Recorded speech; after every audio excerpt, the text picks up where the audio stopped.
of it is trying to put guardrails on pass-through income is going to take all sorts of rules and regulations, and people will be able to deduct their negotiation with their attorneys and accountants. The gentleman's time has expired. Thank you very much, Mr. Chairman. Thank you, Mr. Blumenauer. Mr. Kelly, you're recognized.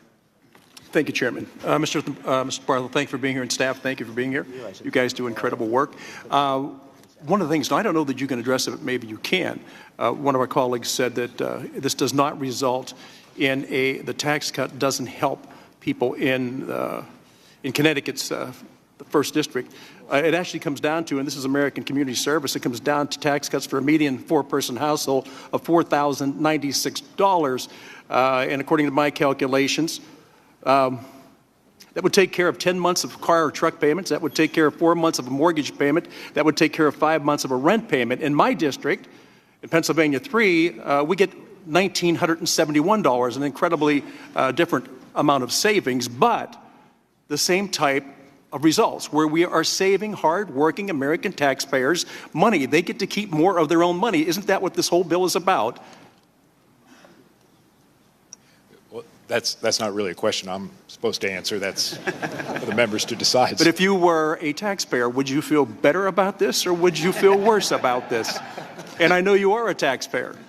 Share your feelings, Mr. Bartold.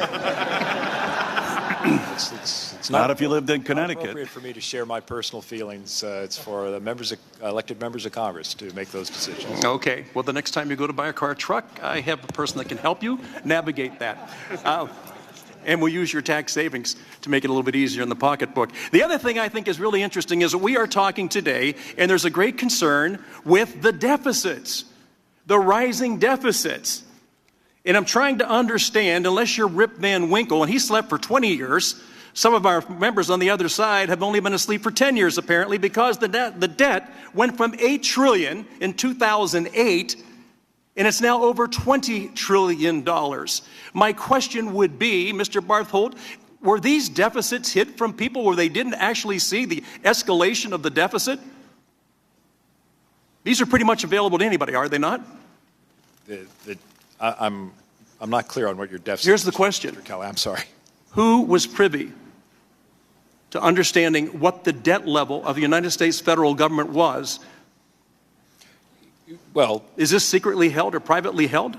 No, it certainly is not private information. There are many reports that report on the level of the debt and interest payments on the debt.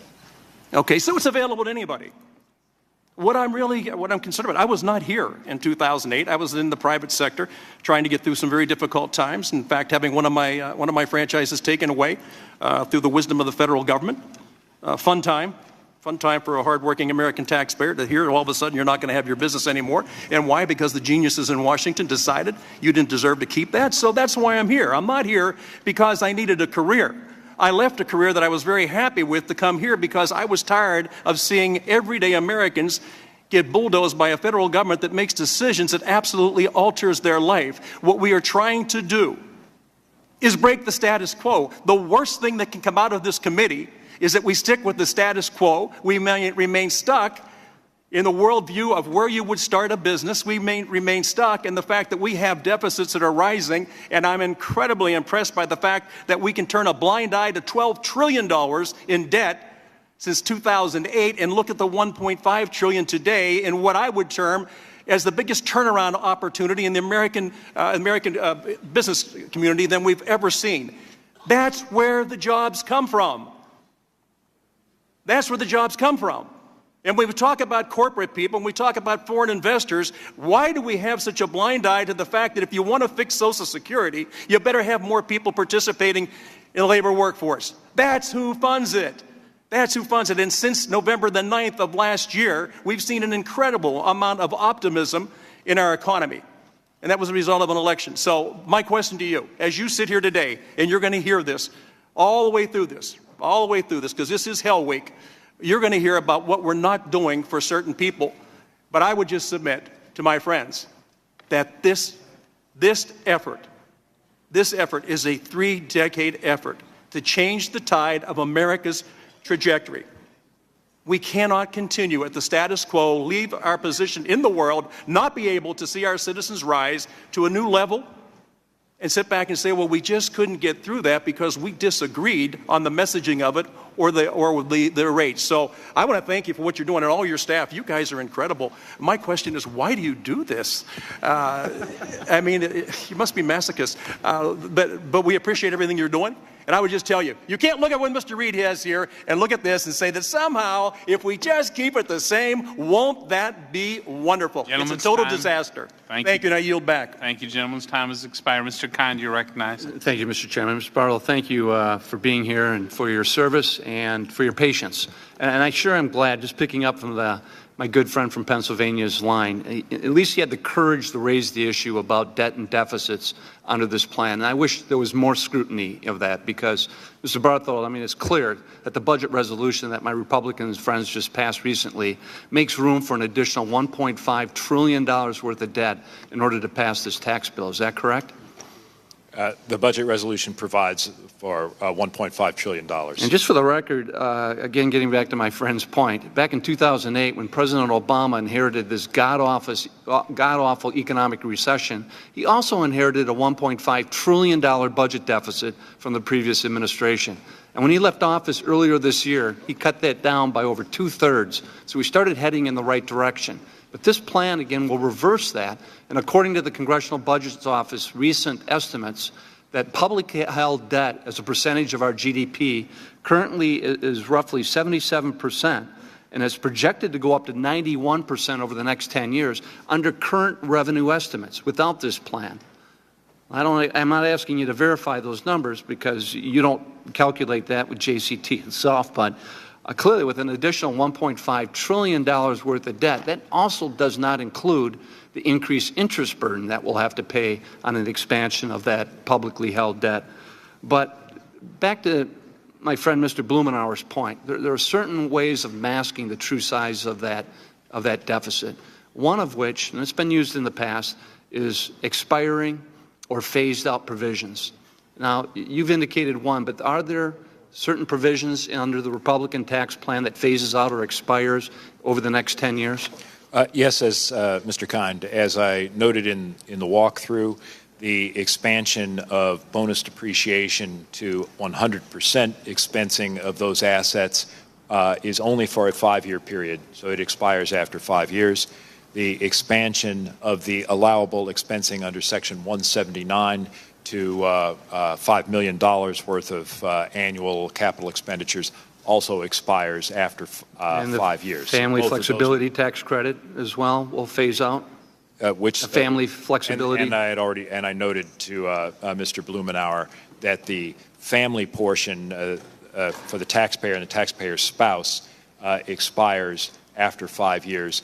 The child credit is permanent. Yeah. And one reason for doing that, and you don't have to answer this, is clearly to mask the size of the shortfall in revenue under this tax plan by expiring that. But you have been around here long enough to realize, as many of us do here in committee, that when these popular tax provisions suddenly expire or are on the verge of phasing out, Congress typically doesn't have the stomach to actually let that happen and figures out a way of extending that. And if that's true, then that $1.5 trillion is really a low ball when it comes to the public debt that's going to be added under this plan if Congress does not let those provisions expire. Is that not true? And that has been the history in this place for quite some time. As I've said a couple of times, it's decisions for the members of Congress to make, sir. Yeah, and in fact, we just turned ourselves into pretzels trying to get rid of so-called tax extenders, a yearly exercise that Congress makes to extend certain tax provisions that are on the verge of sunsetting or expiring. And then we had to have an extender package. And now under this bill, we're creating a whole new scenario of another tax extender package year after year after year in order to retain these benefits. But let me shift again. The dog that's not barking needs to be listened to as well. And that's the change in the indexing for inflation. Right now, one of the things this plan calls for is a doubling of the standard deduction. Is that correct? Yes, sir. And under current law, the standard deduction is indexed for inflation, is that right? Yes, it is, sir. And under this plan, it would be changed to a chain CPI index, is that It would right? still be that the standard deduction, the rate brackets, But all according- would still be indexed, but as you observed, it would be. And by according to using your calculations, the index method. chained index would actually not be as generous as the current inflationary index for the standard. Those are the projections, and that's what's reflected in the revenue analysis that we presented on the effect of the modification to the inflation And index. there are other provisions. Is the entire code now going to chained CPI index? Yes, sir. And that would naturally result in a less generous tax return or tax benefit for the taxpayer, I assume. Well, sir, that's reflected in Your calculations. in our calculation that's on line 1A4, the first page of JCX 47. All right, thank you. I yield back.